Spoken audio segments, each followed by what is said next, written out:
Olá para todos, sou Guilherme Carneiro Monte, estou aqui para falar mais um pouco da farmacologia de inflamação, agora focando mais um pouco em glicorticoide. Os glicorticoides eles compreendem uma classe de fármacos análogos aos glicorticoides produzidos endogenamente, né? E por isso se faz necessário uma revisão de conceitos referentes à síntese, regulação e ações de glicorticoides endógenos para depois a gente discutir alguns aspectos farmacodinâmicos e farmacocinéticos dessa classe. Os corticosteroides, eles são conhecidos também como os hormônios esteroidais, sintetizados no córtex da adrenal, e eles são diferenciados em mineralocorticoide, glicocorticoide e os hormônios sexuais.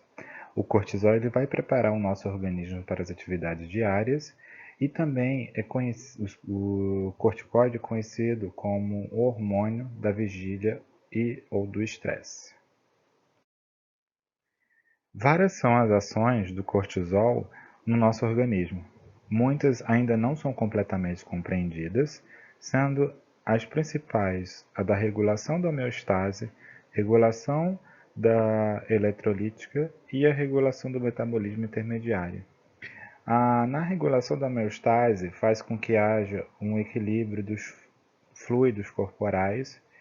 Na regulação eletrolítica, se dá através da regulação de íons que mantêm as funções orgânicas, né?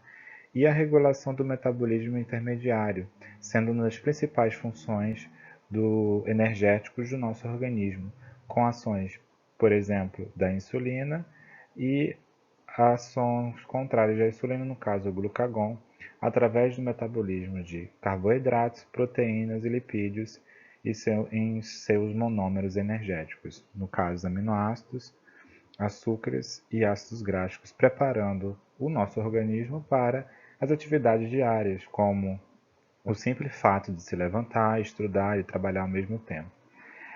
Em certas situações de estresse, por exemplo, o o nosso corpo vai encontrar um elevado nível de cortisol, sendo conhecido, tratado como um vilão, tá? Porque ele vai ser lembrado como um hormônio do estresse. Porém, o cortisol ele também possui um ciclo, sendo uma concentração elevada durante o dia e mínima durante a noite, que se dá o oposto com a melatonina. O cortisol, ele é o nosso glicorticoide endógeno. É de maior importância por vários fatores que fazem com que ele seja liberado na corrente sanguínea, como a hipoglicemia, emoções, calor, injúria, frio, inflamação, infecção, sono, ACTH, o próprio cortisol e o próprio glicorticoide, no caso, os fármacos. Aí o estresse, né? Então isso tudo vai fazer com que o cortisol seja liberado, todos esses fatores, e à noite, no sono, a melatonina inibe, no caso, a sua produção e liberação na corrente sanguínea. Assim como o próprio ACTH pode ativar a sua liberação e inibir, o próprio cortisol e os glicocorticoides. E para a gente entender melhor o assunto, a gente precisa revisar um pouco da fisiologia da suprarrenal, né? A suprarrenal é uma glândula que se localiza sobre os rins e é constituída de uma cápsula que envolve e delimita o córtex e a medula. O córtex é formado por três camadas distintas quanto à composição, função e estrutura, sendo subdividida em zona glomerulosa, onde são sintetizadas a aldosterona, a a aldosterona que é mediada pela angiotensina 2, a zona fasciculada, onde é sintetizado o cortisol, mediado pelo ACTH, e zonas reticulares, que é a região responsável pela formação dos hormônios andrógenos, né? E na medula são sintetizadas catecolaminas, substâncias essenciais para a sobrevivência do ser humano, ou seja, cada região é responsável por uma produção de uma classe de corticoides. E a gente pode ver aqui na imagem abaixo um corte histológico longitudinal da glândula suprarrenal, onde podemos diferenciar as diferentes camadas e identificar pelas legendas abaixo. E os esteroides suprarrenais, eles são sintetizados ou liberados de acordo com a necessidade do organismo e geralmente é mediado pela influência do ACTH circulante, que é secretado pela adeno-hipófise. Então aqui na figura a gente tem a adeno-hipófise, que ela vai liberar também, além do ACTH, hormônios como o hormônio do folículo estimulante, o FSH, o hormônio leutinizante, o TSH, que é o hormônio estimulante da tireoide, o hormônio do crescimento e o hormônio antidiurético. Então, a adeno-hipófise ela é muito importante para a produção e liberação desses hormônios, sendo que o ACTH ele é o principal regulador para a liberação dos esteroides das suprarrenais. E a produção e liberação do cortisol, gente, ela obedece o eixo hipotálamo pituitário adrenal, que funciona da seguinte forma: o córtex ele recebe informação da aferência do meio externo, tá? E como dito anteriormente, né, como por exemplo, as emoções, o estresse, o frio, o calor e inflamação ou inclusive o próprio cortisol vai alterar fisiologicamente o nosso organismo. E essa alteração ela vai estimular o hipotálamo, estimulado pelo córtex cerebral. Então o hipotálamo ele vai liberar o fator liberador de corticotrofina, que é o CRF, aqui na figura. Esse fator vai agir sobre a adeno-hipófise e, ao ser estimulada pelo CRF, né, a adeno-hipófise vai iniciar a biogênese e liberação do hormônio adrenocorticotrófico, que é o ACTH. O ACTH, na circulação sanguínea, né, vai ser liberado nessa circulação que vai atingir a zona fasciculata do córtex da adrenal, estimulando a liberação do cortisol na corrente sanguínea. E atingir tecidos periféricos, onde pode exercer seus efeitos metabólicos e ou efeitos anti-inflamatórios, assim como ter um efeito de feedback negativo, inibindo aqui a sua própria produção. Então aqui a figura a gente tem a hipotálamo liberando o CRF, que vai ativar a adeno-hipófise e vai induzir a liberação da CTH. Então aqui a CTH se liga no seu receptor, na adrenal, que vai então estimular os glicorticoides. Você também tem essa liberação de outros hormônios, como mineralocorticoide, que eu vou explicar um pouquinho mais lá na frente. O glicorticoide, ao circular, né, no organismo, ele pode dar o seu próprio feedback negativo de inibir a sua liberação através da inibição do hipotálamo. Então é interessante frisar aqui que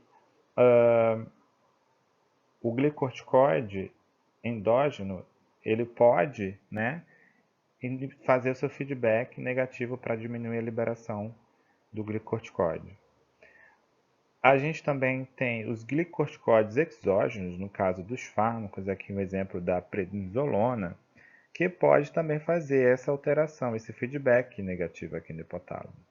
Então tem que tomar cuidado com isso, porque o fármaco é exógeno e ele pode fazer com que haja esse feedback negativo. E isso pode prejudicar lá na frente. Vou falar um pouco dos efeitos adversos desses fármacos, tá? Dos glicorticoides. Então, o cortisol formado ele vai ser o principal glicorticoide responsável por cerca de 95% da atividade glicorticoide total. A corticosterona, né, também é responsável por um certo tipo de atividade, mas ela é menos potente que um cortisol, responsável só cerca de 4% da atividade glicorticoide total. A aldosterona é o mineralocorticoide mais importante, sendo responsável por cerca de 90% da atividade mineralocorticoide total, enquanto que a desocorticosterona é secretado em pequena quantidade, possui apenas 30 avos da potência da aldosterona, e o cortisol apresenta atividade sim mineralocorticoide, porém muito fraca, mas quando é liberado em grande quantidade, tá? E como eu falei anteriormente, né, todos os esteroides humanos, incluindo os produzidos pelo córtex da adrenal, são sintetizados a partir do colesterol, né? E a primeira etapa é a etapa limitante. É a que limita a velocidade do processo e consiste na conversão do colesterol em pregnenolona, que é o precursor comum para todos os hormônios dos adrenocorticoides. Pela ação da enzima CYP1A1, que é uma enzima de clivagem da cadeia lateral do colesterol, que é um membro da família do citocromo P450. Sendo assim, com a maioria das enzimas envolvidas na síntese dos hormônios esteroidais. Então, a partir do precursor, o metabolismo dos esteroides pode prosseguir por 3 vias distintas para produzir o mineralocorticoide, o glicocorticoide ou os hormônios andrógenos, os hormônios das suprarrenais. Então, aqui na figura você está vendo a representação do precursor dos andrógenos, dos glicocorticoides, que é o mais importante, o cortisol, e o mineralocorticoide, que é o mais importante, é a aldosterona.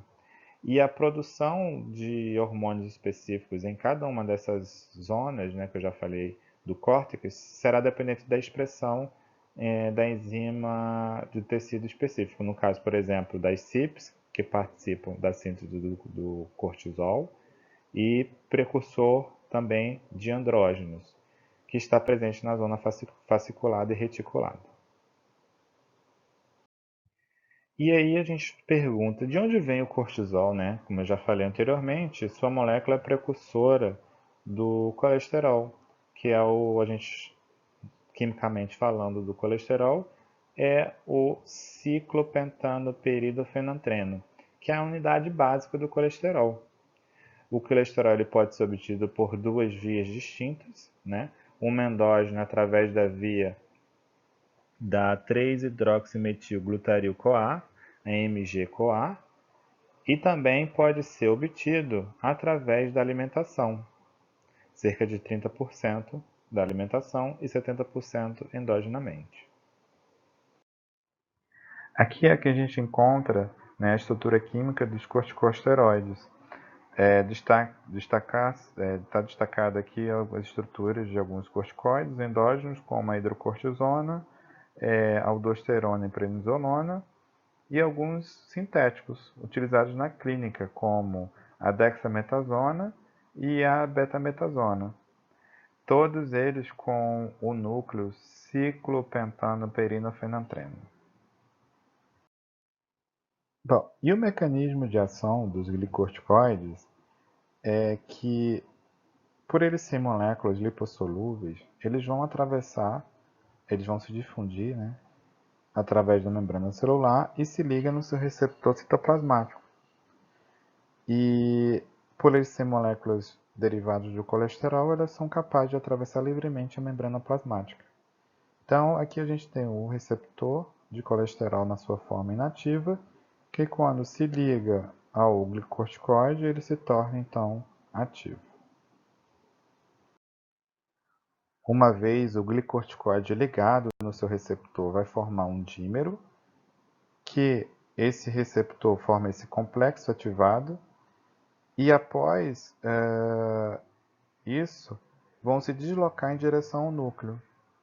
Então, quando ele se desloca em direção ao núcleo, ele vai fazer com que haja uma série de transcrições nucleares de proteínas que vão dar subsídio a alguns efeitos no nosso corpo. Então, quando esse dímero vai se ligar na região do gene, a região que vai promover, né, a ligação a um elemento de resposta ao glicocorticoide vai estimular ou inibir a atividade de um promotor adjacente que inibe ou inicia uma transcrição de um gene. e isso vai fazer com que haja formação de RNA mensageiro, no caso de iniciação da transcrição de um gene, que vai alterar na quantidade de proteína específica e os efeitos biológicos, tá? Então aqui, no DNA, o complexo glicorticoide receptor de glicorticoide afetará a expressão gênica. Com isso, ocorrerá a inibição da transcrição de proteínas inflamatórias, como interleucinas, interferogama e TNF-alfa, e a indução da anexina 1. Então, os fármacos glicorticoides eles vão ser derivados do colesterol, capaz de atravessar livremente a membrana plasmática, adentra, né, na célula e se liga nos seus receptores, formando dímeros que vão se encaminhar para o núcleo. Lá no DNA, eles vão formar o complexo glicorticoide mais o receptor glicorticoide, que vai afetar, né, a expressão gênica. Isso vai ocorrer a inibição de transcrição de proteínas inflamatórias, como interleucina, já falei, interferogama e TNF-alfa. Além disso, eles vão inibir a produção de bradicinina, tramboxana 2 e prostaglandinas, que são os famosos eicosanoides responsáveis, né, também pelo processo inflamatório. Né? Se a gente for recapitular um pouco, as prostaglandinas elas são responsáveis por sensibilizar nossos receptores periféricos, como das fibras C e das fibras delta, também a prostaglandina 2, de provocar o aumento da temperatura corpórea. A bradicinina também ela é responsável por causar vasodilatação, tramboxano para A2, agregação plaquetária. Essa ativação genômica ela pode ocorrer por 4 vias distintas, né? Através da transativação, que vai presumir que a maquinaria da transcrição opere em níveis baixos, quando o homodímero do glicorticoide receptor, né, se liga a uma ou mais sequência promotora que vai estimular essa transcrição. A transrepressão, que ao se ligar, né, são controlados pelos fatores de transcrição que, ao se ligar do núcleo do glicorticoide, ele vai deslocar esses fatores e essa transcrição ela vai ser reduzida. A FOXJUN, que quando a FOXJUN está ligado ao sítio regulatório AP1, a transcrição ocorre de forma acelerada, reduzindo quando ligado ao complexo FOXJUN e AP1. E, além disso, o NF-κB, que quando, né, quando ele se liga ao NF-κB, inibe a transcrição dos fatores da expressão gênica de NF-κB. Tem que se ter uma observação importante que, como a ação dos glicorticoides depende da transcrição de genes para a tradução de proteínas, seus efeitos para a resposta são lentos. Então, como você tem que ter alteração, né, você tem que ter alteração nessa transcrição ou ativação ou inibição, o efeito do glicorticoide biologicamente ele demora um pouco.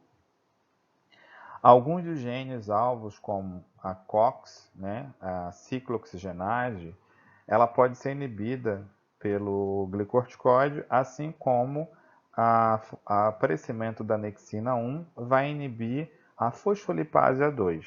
A fosfolipase A2, para quem não lembra, é uma enzima que vai clivar fosfolipídio de membrana. E quando você tem essa clivagem de fosfolipídio de membrana, você tem a liberação para a formação da cascata do ácido araquidônico, que vai culminar, como eu falei anteriormente, na síntese de alguns eicosanoides, como prostaglandinas e tramboxanos.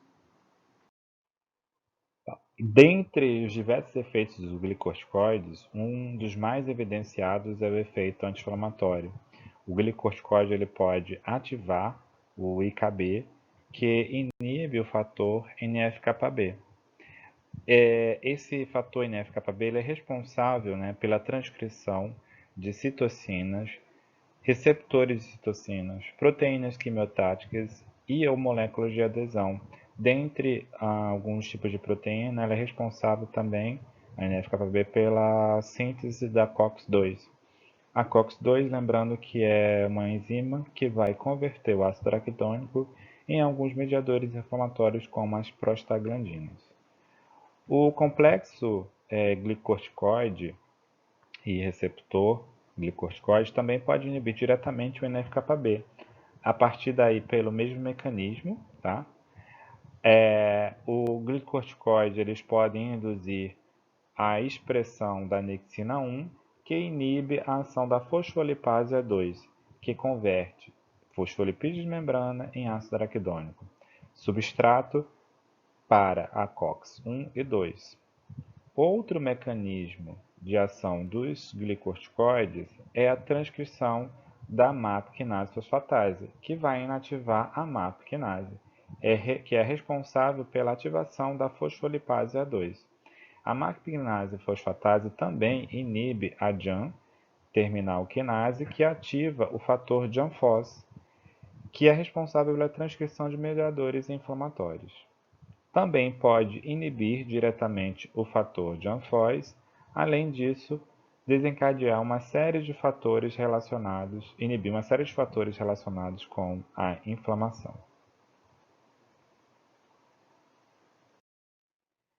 Os glicocorticoides também inibem a indução da COX, que vão inibir então a formação das prostaglandinas, prostaciclinas e tromboxanos, tendo um efeito semelhante ao AINES, aos anti-inflamatórios não esteroidais.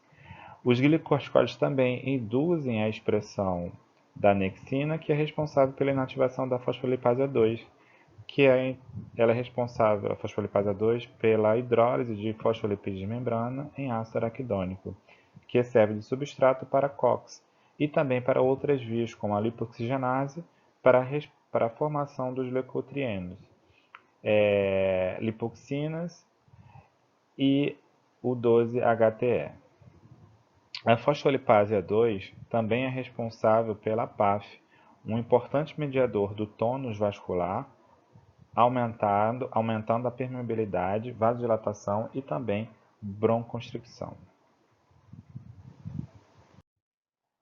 As principais indicações terapêuticas dos glicocorticoides são para os eventos inflamatórios, síndrome de Addison, que vai ter reposição de corticoide para os pacientes, reações alérgicas, doenças autoimunes como lúpus eritematoso, artrite reumatoide, psoríase, transplante de órgãos, edema cerebral e síndrome da angústia respiratória da lactante. Os glicocorticoides podem tratar diferentes sinais cardinais da inflamação e, diferentemente dos AINES, ele vai agir num efeito mais crônico na inflamação, que é a reparação tecidual. Aqui a gente tem uma figura dos 5 sinais cardinais, né? A injúria, rubor, calor, edema, dor e a perda da função, né? Que é a possível cicatrização. Então, os glicocorticoides eles podem agir em algum desses eventos, melhorando a grande maioria desses eventos, diminuindo então assim o evento inflamatório. A síndrome de Addison, né, que 80% dessa doença é uma doença autoimune, mas também pode ser causada pelo vírus do HIV, tuberculose ou câncer metastático, onde vai acontecer o que? Uma destruição das células adrenais contendo a 21-hidroxilase, que é uma enzima responsável para a produção do cortisol e da aldosterona. E para isso é necessário a reposição de doses fisiológicas dos hormônios deficientes. Os glicocorticoides ele vai ter efeito nas células inflamatórias, né? Eles vão interagir com o receptor que expressa citocinas pró-inflamatórias, no caso NF-κB, JAN-FOS, e a ligação dos glicocorticoides nesses fatores vai promover a perda da função destes, inativando a transcrição de mediadores inflamatórios. Além disso, os glicocorticoides podem induzir a apoptose de células linfóides, inibir a ação dos APCs, que são as células apresentadoras de antígeno. Na inflamação aguda, vai reduzir o recrutamento e a atividade dos leucócitos. Na inflamação crônica, ela vai reduzir a atividade de células mononucleares E nos tecidos linfóides você tem uma redução da expansão clonal das células B e T, que são, no caso, células B secretoras de células B e T secretoras de citocinas. E no caso, as células B secretoras de anticorpos. E isso tudo vai ter um efeito que a gente chama de efeito imunossupressor, que pode ser um efeito que é o que a gente pode querer, né? Em caso, por exemplo, de paciente transplantado, em que a gente tem que diminuir essa rejeição ao transplante, tendo então que ter esse efeito imunossupressor para o paciente, obtido através do glicorticoide. No tratamento, por exemplo, da artrite reumatoide, que é uma doença crônica, né, é uma doença inflamatória crônica e autoimune, os glicorticoides eles vão agir em células inflamatórias, inibindo a transcrição de genes relacionados com a inflamação, como IL-1-beta, IL-6 e TNF-alfa. Pode ter um efeito imunossupressor para o paciente, tem uma diminuição da produção de altacoides, diminuindo então assim o quadro inflamatório nas articulações. No tratamento do lúpus eritematoso, o lúpus é uma doença autoimune rara, mais frequente nas mulheres do que nos homens, provocada por um desequilíbrio no sistema imunológico. A defesa imunológica ela se vira contra os tecidos do próprio organismo, como peles, articulações, fígado, coração, pulmão e rins. Os glicorticoides é bastante utilizado no tratamento da asma, né? Aqui a gente tem na figura um paciente saudável, onde você tem as vias aéreas normais, um paciente que sofre de asma, onde você tem uma broncoconstricção da musculatura do brônquio, lise brônquica, e quando o paciente está com crise asmática, você tem eles mais contraídos, diminuindo, obstruindo muito as vias aéreas, né, do paciente com crise asmática. Quando se tem administração de glicorticoide, você tem uma diminuição da produção dos cis-leucotrienos, que são responsáveis pela broncoconstricção, porque você inibe a fosfolipase A2, consequentemente você inibe a produção a formação do ácido araquidônico e não tem o ácido araquidônico indo para a via dos leucotrienos.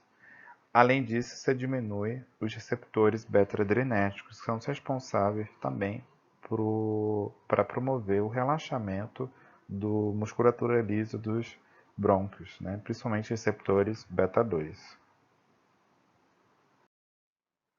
Como já foi dito anteriormente, é utilizado em imunossupressão no caso de transplante, porque os anti-inflamatórios podem causar efeito imunossupressor em grandes doses, uma dose muito mais elevada do que uma dose para ação anti-inflamatória. Existem várias formas farmacêuticas e vias de administração dos glicocorticoides, né? Existe a via oral, parenteral, que pode ser administrado por via intravenosa intramuscular e muscular. A via tópica, que vai desencadear menos efeitos adversos, né, para o paciente, através de gotas oculares e nasais, aerosol, cutânea e intraarticular. Né? Então, os principais fármacos pela via intramuscular, a gente tem a cortisona, a dexocorticosterona. Por via intravenosa pode ser administrada dexametasona, hidrocortisona, prednisolona. Pela via tópica a gente tem a dexametasona, hidrocortisona. Pela via oral tem a grande maioria dos glicorticoides e os metabólitos, principalmente os glicuronidos e os sulfatos, aparecem na urina. Então aqui a gente tem, por exemplo, a dexametasona na sua forma injetável, a budesonida na sua forma por via oral, forma de xarope, a fluormetolona, que é a forma de colírio, e o clobetazol, a pomada, na sua forma para administração tópica. A gente tem a betametasona na forma tópica, em forma de creme, prednisona em forma de comprimido e a bectametasona em forma de elixir. Em relação a uma maneira geral, uma farmacocinética geral dos glicocorticoides. A absorção, eles são fármacos lipossolúveis, possuem uma ótima absorção e se difundem de forma passiva entre as membranas plasmáticas. Têm uma ampla distribuição, circulam ligados às proteínas plasmáticas, têm uma baixa afinidade à albumina, cerca de 15%, e a globulina tem uma alta afinidade, cerca de 75%. A sua forma livre, cerca de 10%, circula no nosso corpo, atravessa a barreira hematocefálica e a barreira placentária. A biotransformação do glicorticoide, ela se dá através do fígado, tá? Pode inativar a molécula para eliminar o fármaco. E também é importante porque existem fármacos da classe do glicorticoide como profármacos. No caso da prednisona, ela é administrada como profármaco e se transforma em prednisolona, fazendo então assim a ação do glicorticoide. Então existe, né, profármacos que é necessária a biotransformação no fígado. A excreção renal com metabólitos como glicuronídeos e sulfatos geralmente vão aparecer na urina, são eliminados também no leite materno e pode suprimir o crescimento do lactente. Então tem que tomar cuidado a administração de glicorticoide em pacientes grávidas não, em lactantes.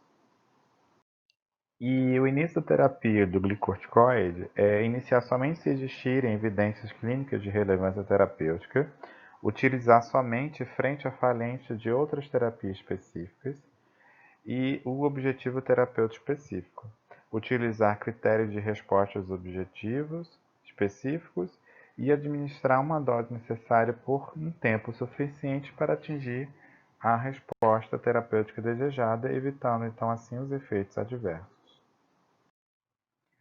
E a seleção do fármaco ela é baseada basicamente em 3 propriedades fundamentais: na potência anti-inflamatória, na potência de retenção de sódio e na duração de ação. A gente tem como na duração de ação glicorticoide de ação curta, de ação intermediária e de ação longa.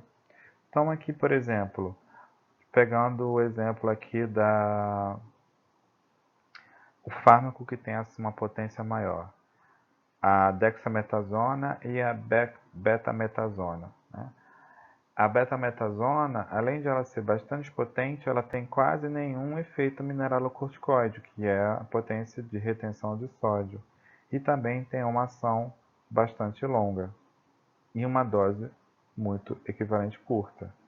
Já quando você tem a fludrocortisona, você tem uma potência relativamente intermediária, em torno de 10, porém você tem, olha a retenção de sódio que esse fármaco causa. Tem bastante, né, efeito mineralocorticoide e uma duração intermediária. A cortisona, ela tem uma potência inflamatória baixa, uma retenção de sódio ainda, né, um pouco efeito mineralocorticoide e uma duração curta. Então, para a terapêutica, deve se basear, né, essas propriedades fundamentais dos fármacos glicorticoides. E os principais efeitos adversos dos corticoides na glândula adrenal, por exemplo, pode causar uma atrofia da adrenal e desencadear síndrome de Cush no paciente.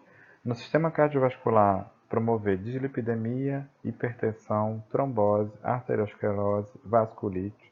No sistema nervoso central, mudanças no microambiente, na cognição, na memória e pode promover atrofia cerebral.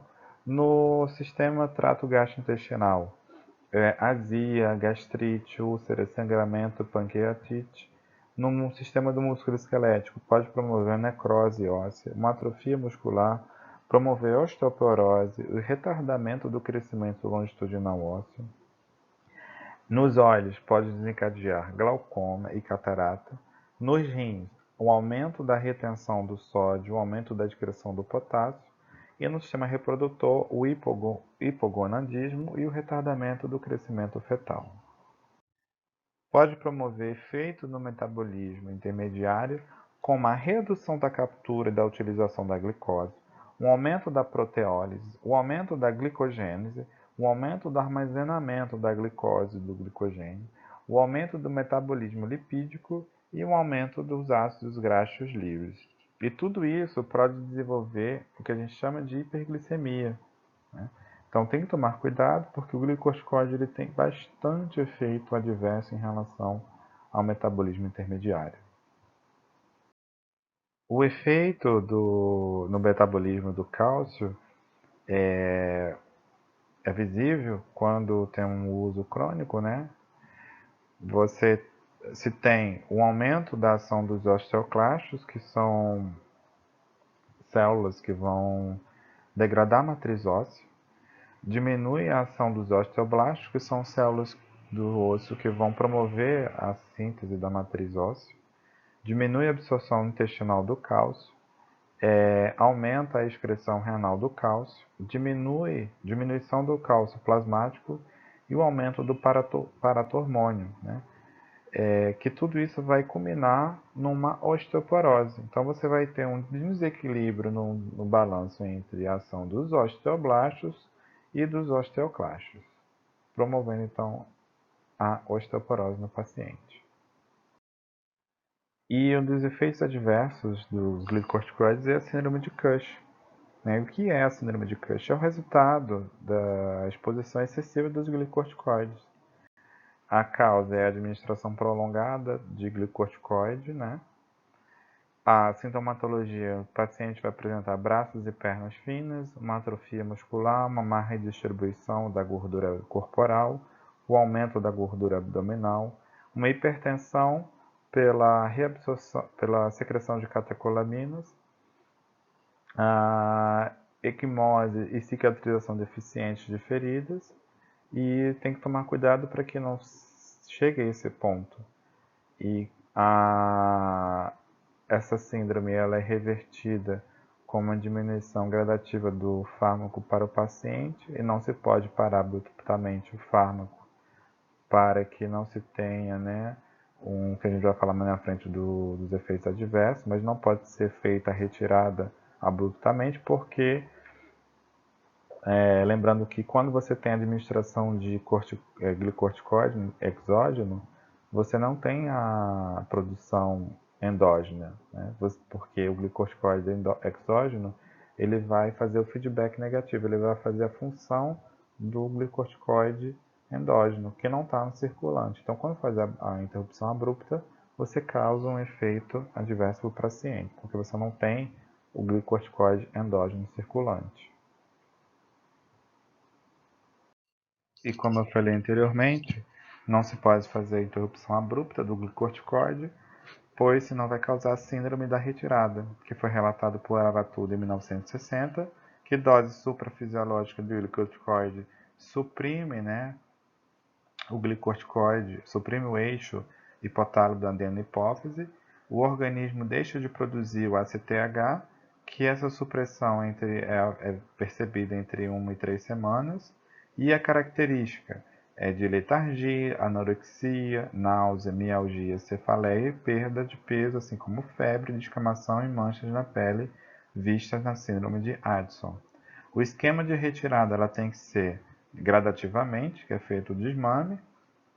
A dose aqui, a gente tem um esquema de retirada onde você tem uma dose de rotina de 60 mg por dia, você faz um esquema de desmame de 10 mg por dia, até conseguir atingir uma dose muito baixa e conseguir retirar o fármaco do paciente, da administração do paciente.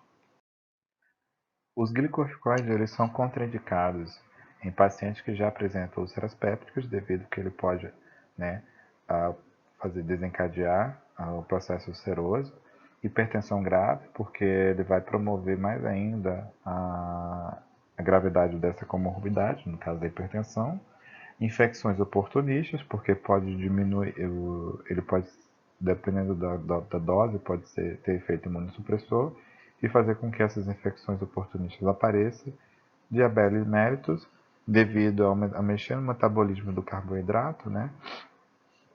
e diminuir a recaptação e uso da glicose. A insuficiência cardíaca devido a alterar, né, pode promover edema no paciente. A osteoporose, paciente que já tem osteoporose, porque ele vai agravar mais ainda o quadro, e ele pode ele é contraindicado em paciente que tem glaucoma, devido que ele pode agravar também o quadro desse paciente. Interações medicamentosas, os glicorticoides, eles aumentam o efeito da varfarina, como interação farmacodinâmica. Além disso, o aumento da perda do potássio induzida pelos diuréticos, de furosemida e tiazídicos, uma redução dos efeitos hipoglicemiantes e interações farmacocinéticas, alguns fármacos que inibem a ação do citocromo P450, como fenobarbital e fenitoína, e rifampicina, podem interagir. Além disso, com fármacos que inibem a enzima do citocromo P450, no caso dos estrógenos, podem interagir com os glicorticoides. As implicações do glicorticoide na odontologia tem-se que pacientes que fazem uso crônico apresentam maior suscetibilidade a infecções, né, que é justamente utilizado na profilaxia antibiótica antes dos procedimentos invasivos para diminuir o processo inflamatório e fazer com que, por exemplo, possivelmente que diminuir esse processo inflamatório, porque pode prejudicar, por exemplo, na questão da anestesia. E na deficiência de mecanismos de cicatrização. Pacientes, por exemplo, diabéticos, eles têm essa deficiência de mecanismos de cicatrização. O aumento da dose do glicorticoide tem que se buscar orientações médicas e principalmente em procedimentos invasivos no caso de cirurgia. E as indicações terapêuticas na odontologia se tem com uso sistêmico em processos inflamatórios agudos, pós-exodontia traumáticas, pós-procedimentos endodônticos, artrite da ATM, pênfigo oral, líquen plano e manifestações alérgicas e anafilaxia. De uso tópico se tem afecções de mucosa, no caso ulcerações, gengivite descamativa, pênfico e líquen plano, afecções endodônticas como pulpotomia, biopulpectomia e artrite da ATM. Geralmente na odontologia é a terapia de curta duração, com menos de 7 dias, e a terapia de curta duração ela não vai apresentar muitos efeitos indesejáveis para o paciente e também não apresenta supressão do eixo hipotálamo-hipófise adrenal. Então aqui eu me despeço, gente. Espero que tenham aprendido um pouco sobre o corticoide. Pensem bastante antes de prescrever esse tipo de fármaco, devido aos seus bastante efeitos indesejáveis. Estudem e muito obrigado pela atenção.